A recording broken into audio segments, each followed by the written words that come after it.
So, a little tip for you. I got a lot of little things I want to tell you. Listen to this. If you have kids, is everybody from this area, Rockville Center?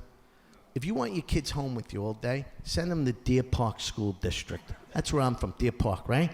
These kids never go to school. They send them home constantly for everything. You know what I mean? Like 35 snow days last year without makeup, right? Martin Luther King Day, 4 Mondays in a row. That's how bad the school.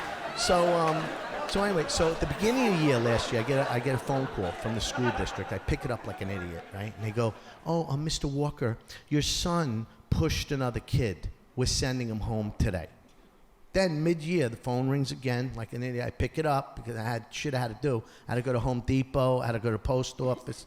So I pick it up and they go, "Oh, Mr. Walker, your son has a tummy ache. We're sending him home today." Now, it was towards the end of the year last year, right? I see it. It says Deer Park School District, 9:15 in the morning. I'm like, don't pick it up, but I'm prepared this time. You're keeping the kid to the end of the day. I don't care. I checked the law. You got to keep the kid to the end of the day. He goes, no, you don't understand. This is the principal of the school. We're giving your son the Student Leadership Award. I'm like, wow, I wasn't expecting that. I said, what does he get? We're sending him home today. So, I did a benefit, this is a good story, for the Diabetes Foundation. And I went up to the woman to tell her, she's the director of operations for like New York State Diabetes, right? And I went to tell her that I was just personally diagnosed with borderline type 2 diabetes. And I went up, watch her face when I tell her. I go, "Oh yeah, I was just diagnosed with borderline type 2 diabetes." She goes, "I'm so sorry, sir." Now this is not what you want to hear from anybody diabetes related. Am I right? I wanted to hear, "Oh no, they have a cure for that in 2 weeks. Don't worry about it. You're going to be off and running." If I said to this woman, I was just diagnosed with leprosy, she would have said, "Well, thank God it's not borderline type 2 diabetes." And if you have diabetes, not like the last show, don't come up to me and tell me everything wrong with you. Everybody's got to come up to me and tell me everything wrong with them. I did a show 2 nights ago. Guy comes up to me at the end of the show. He limps up to me and goes, "I don't have a foot." I don't have a foot. What the do you say to "I don't have a foot"? There's no comeback. There's nothing. I was like, "Well, sorry, you can no longer punt." And all the time he's jabbing me. He goes, "No, you don't understand. I don't have a foot." I go, "Well, nice shoes." Shoe. Gucci. Okay, when you guys don't like a joke, you don't mess around. Do you know, like, you know what you remind me? I like you because I'm in the wings. I'm listening to all night. I'm listening. You're like, you're there for some jokes, not there for others. But that's okay. Keeps us on our toes. You know what I mean? Like, I did a huge theater in Connecticut. It was like 3,000-seat theater. And let's just say one of my jokes didn't go over. Play along. And I lay out my punchline, nothing. But way in the back in like row M, I could hear this guy pull the straw out of his cup. I'm on stage, I hear,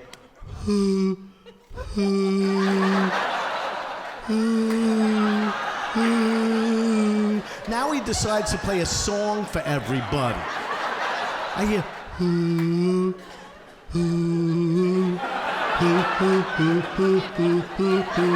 mean, this guy was good. Even I'm screaming, "Get out of the water!" How friggin' rude is that? So you kind of remind me of that crowd. I'm only kidding. It's a joke. Do you know, in preparation for tonight at Malloy College, Madison Theater, I did a coffee shop on Wednesday. 12 people, that was it, in that coffee shop. I finished my set. This is what I hear in the back of the room of the coffee shop. This is right here. I said, thank you very much, I appreciate that. And I looked closer, and it was the waiter hitting the bottom of a ketchup bottle. So you're much better than that. But the reason, like diabetes, I'll never forget when I was diagnosed with diabetes. I went up to my wife to tell her, and she says, "What is borderline type 2 diabetes? What does borderline mean?" I said, "The doctor said through healthy diet, eating all the right foods, and going to the gym 3 times a week, I'm able to reverse the process." And she said, "So this won't be happening anytime soon." And she's right, because I'm not going to do anything about it. But you know what it is, like the reason why I think I have this is because I don't want to go to the doctor. Like it upsets me too much to hear bad news. Like see this? Look. My thumb did this for 3 months. It wouldn't stop. I'm in bed at night. It's on the pillow next to me, like a fish that just jumped up on the boat, you know? If I held my thumb, my fingers would do this. So my friends give me good advice. They said, "Richie, you have to go on Google Health." What do you think comes up on Google Health for spinning thumb for 3 months? Parkinson's, MLS, not MLS, ALS, right? MLS is multiple listing service, right? You don't get a disease from house hunting. And then I see Lou Gehrig's disease. I'm like, Lou Gehrig's disease? How did I get that? I'm a Met fan.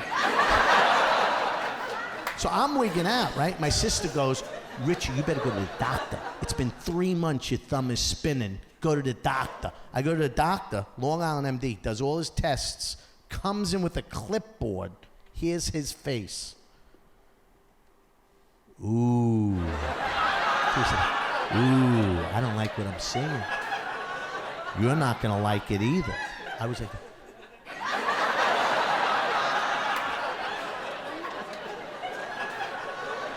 "What is it?" He said, "Insurance didn't pay for the MRI." True story. Now, like I'm not even there, he picks a fight with his secretary in the other room. He's like, "Roseanne, get in here now. How come insurance didn't pay for this?" I'm like, "What about my thumb?" He goes, "Richie, please. Can't you see I'm dealing with something important?" I go, "I just want to know what's wrong with me." He goes, "That? You have to go on Google Health." You ready for the diagnosis? Do we have any doctors here tonight by show of hand? I didn't think so. Just didn't. It was a nerve that got spun up in my thumb, and it was reversing itself.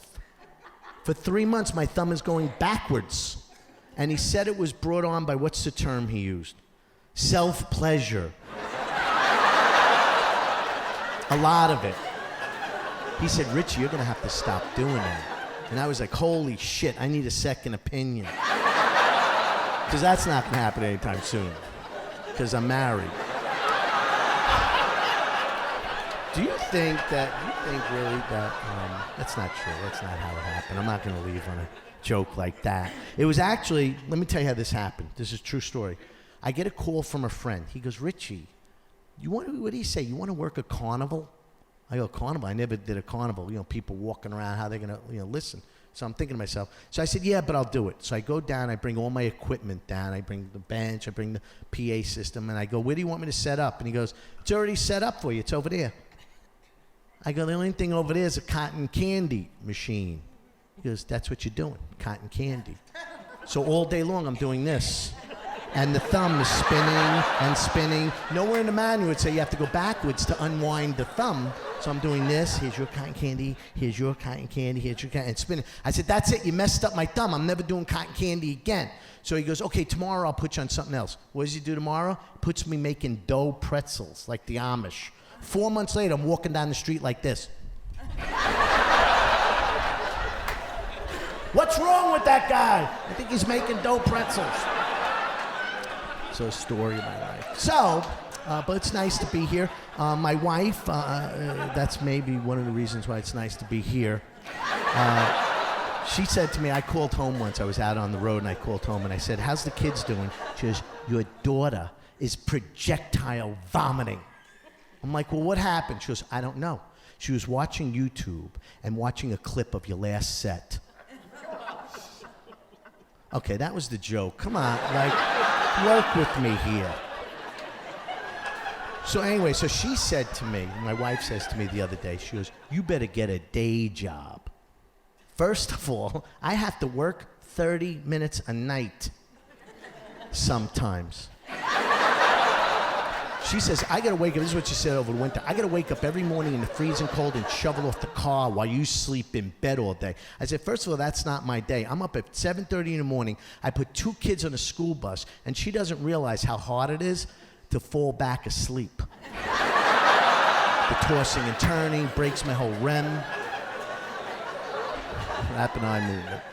Now she's bringing up, she goes, money. She goes, you better start bringing in some money. I will admit, I don't make a lot of money. I'm not Jerry Seinfeld playing Radio City Music Hall. I'm Rich Walker. And I'm playing in a school auditorium. You understand? It's a difference. So, but she has a good job. I said to her, I got to be honest with you, I'm happy living off of your salary. And I suggest, if you're not happy with these living arrangements, you get a second job. Right? Because I want a boat. So now she brings up benefits. She goes, if I ever left you, you would have no benefits. I said, first of all, me and this family don't need you or your benefits because my salary is enough to get social services. I'm going to get me some of that Obamacare. That's what I'm doing before they get rid of it. I don't even know what it is, but I want it. Do you know what's amazing? I just lost 50% of this theater, and I don't give a shit. I don't. I'm going to get Obamacare. I did the math. You know who's getting Obamacare? I'm going to make the other 50% feel great now about Obamacare. I did the math. You know who's getting it? 100,000 comedians. All lined up for Obamacare. Oh, I got a few seconds left. I love this. Yeah, I love this Fitbit watch. Anybody have one? It tells you everything about your whole life. Look at this. Today I did 9,841 steps. I burned 2,842 calories.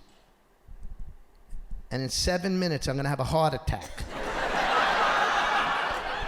Actually, I had problems with it. It was like blinking a lot. So I called the manufacturer, and they go, oh, okay, we're going to monitor the watch. This is true.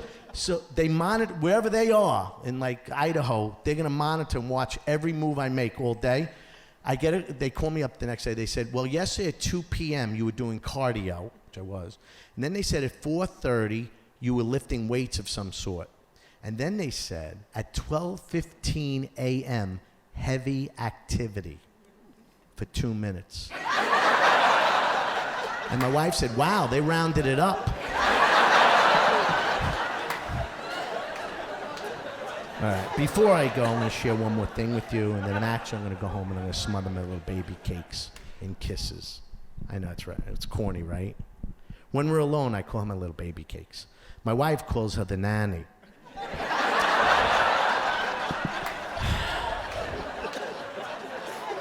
I like you guys. They're going to stay for another hour. No. You want to, oh, this is, I got another story. I'm going to do the story.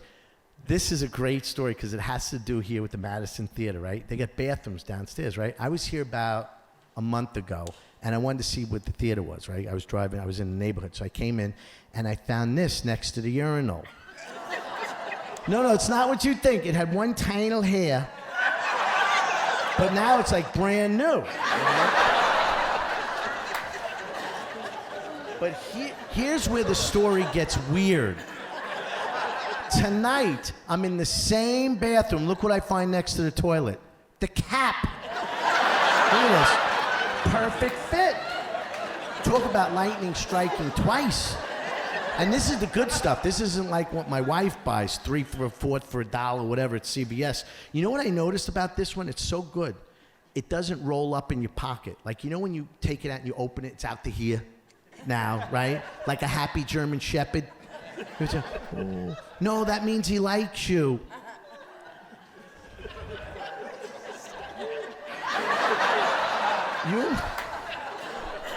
Like, all right, you think I would pick up a chapstick like that? No, because when I found this, it had the cap on it.